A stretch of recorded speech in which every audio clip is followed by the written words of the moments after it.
السلام علیکم ورحمۃ اللہ۔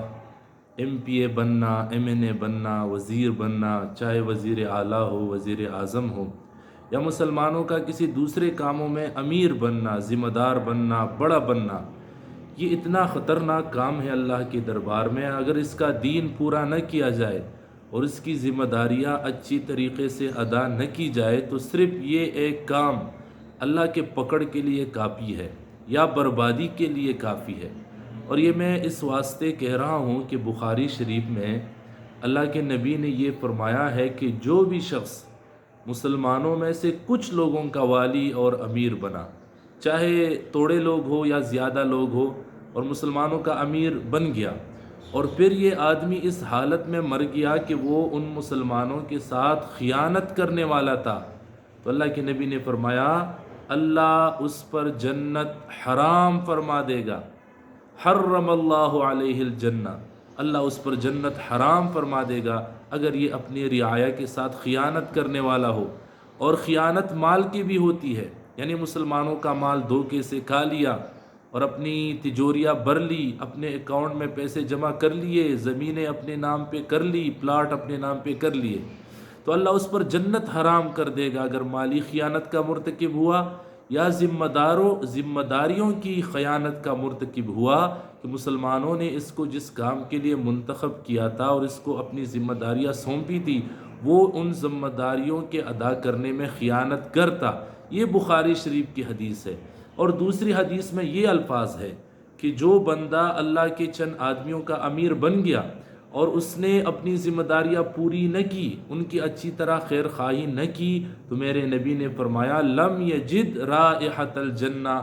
وہ جنت کی خوشبو بھی نہ سونگھ سکے گا، وہ جنت کی خوشبو بھی نہ سونگھ سکے گا۔ اس لیے مجھے حیرانی ہوتی ہے کہ جب کسی آدمی کو کسی کام کی ذمہ داری سونپی جاتی ہے تو لوگ مبارکباد دینے جاتے ہیں، مبارک ہو آپ ایم پی اے بن گئے، مبارک ہو آپ ایم این اے بن گئے، بھئی مبارک ہو آپ وزیر بن گئے۔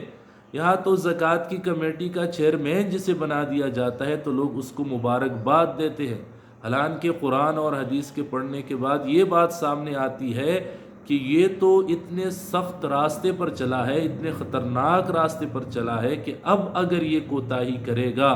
ذمہ داری پوری کرنے میں یا مال کی خیانت میں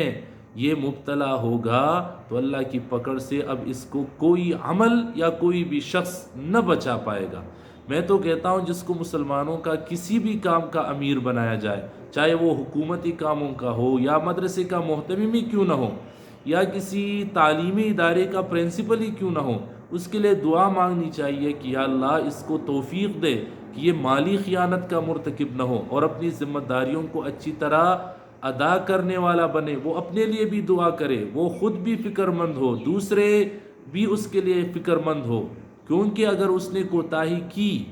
تو جنت کی بو بھی اس پر حرام ہے اور جنت بھی اس پر حرام ہے۔ اس لیے میں یہ کہا کرتا ہوں غریبوں کا دین شاید اس کو نقصان پہنچائے اگر وہ بھی دین ہے، لیکن حکمرانوں کا دین وہ پوری رعایا کو نقصان پہنچاتا ہے اور حکمران کو بھی نقصان پہنچاتا ہے۔ اس لیے عام آدمی کی بنسبت حکمرانوں کا دین سیکھنا، حکمرانوں کا دین بیان کرنا اور حکمرانوں کا دین پہ چلنا بہت زیادہ ضروری ہے۔ سوچئے گا میری بات پر۔ السلام علیکم ورحمۃ اللہ وبرکاتہ۔